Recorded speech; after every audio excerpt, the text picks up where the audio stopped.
My name is Didier Malenfant. People actually call me Dids. I'm the president of Radiodon Studios, the makers of Daxter on PSP. So Radiodon Studios actually stands for, it's the initials of the three founders, Rue, Andre, and Didier. My background, before starting Radiodon, I was actually senior programmer at Naughty Dog and worked on the first two Jak and Daxter, the Precursor Legacy and Jak 2. Rue and Andre both come over from Blizzard and worked on the StarCraft and Warcraft franchises.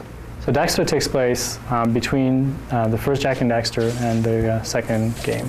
There is this 2-year gap where Jak has been captured by the Crimson Guards and he's being experimented on for the Byron's Dark Eco experiments. And Daxter is on his own, kind of really roaming the bars and telling his stories. While at the same time, the metal bugs are infesting the city. And what metal bugs are is they're the smaller versions of the metalheads that you get to see in Jak 2. And so Daxter kind of mistakenly gets hired as a pest exterminator to help fight the onslaught. The owner actually thinks that he's this big, brave guy, and of course we all know Daxter really isn't. But Daxter kind of thinks, you know what, I really need a job, I'm running out of money, and I need to find a way to access different parts of the city so I can maybe try and find Jak.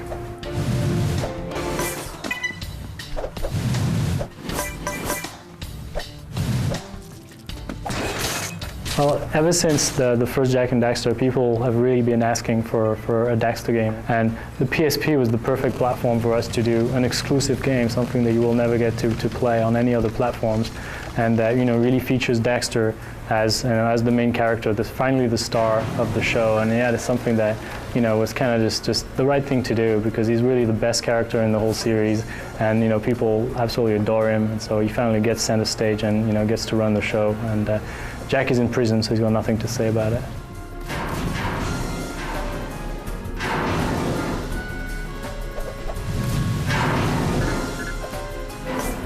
Daxter being the star of the game, what that allows us to do is basically make the game in spirit a lot closer to the first Jak and Daxter. It's a game that's a lot more fun and bright and happy, as opposed to kind of the directions that the rest of the series took on PlayStation 2.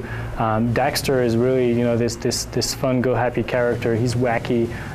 You can't do something serious with him, and so that really kind of set the tone for what we were going to do in terms of design, but also kind of what graphically the game was going to look like. It's a lot brighter, a lot more fun, and also on the music side, we really just have music that's much more whimsical and fun as opposed to kind of dark and serious.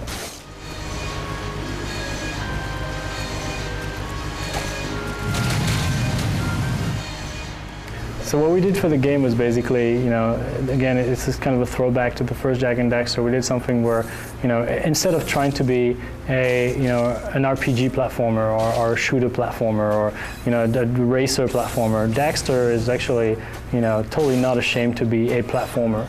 And it's really kind of a classic, classic platforming gameplay, while at the same time with things like, the spray off hovering mechanic and the things that we've added to the game, we really build on to the classic gameplay and deliver something that's really, a huge step forward in terms of what you can do, and in terms of the kind of mechanic that you can play throughout the game.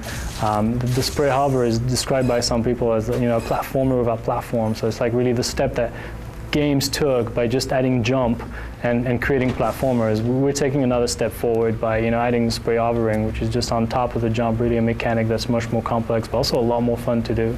Daxter is packed full with different types of gameplay, which is something that we really wanted to do. I mean, you get, of course, the main game is platforming and bug fighting action with your electric fly swatter. But you also get some missions where Daxter goes off crop dusting outside the city, and that's vehicle mechanics, but also sequences where he gets chased by things, and so he has to hop on a zoomer and try and escape. You also got something that we showed a little bit recently. We showed the dream sequences, and dream sequences are kind of our way of making fun of Daxter as a character. Daxter gets to fall asleep, when he's tired. He's one guy prone to take a lot of naps, and so he goes in his dreams, and in his dreams he's really the big hero. He's the guy that that beats everybody and comes out on top.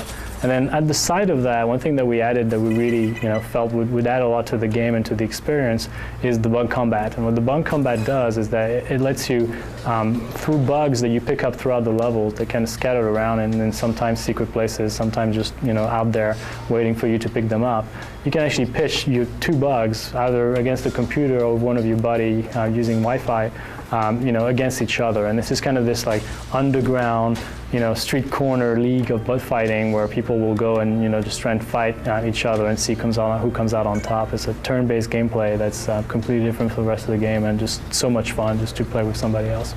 Daxter really is, the first PlayStation 2, portable PlayStation 2 game, around. The graphics are just as good, if not better, than PS2 titles out there. I think people are going to be really, really impressed and really excited to see what the platform can do and see what PSP really can do.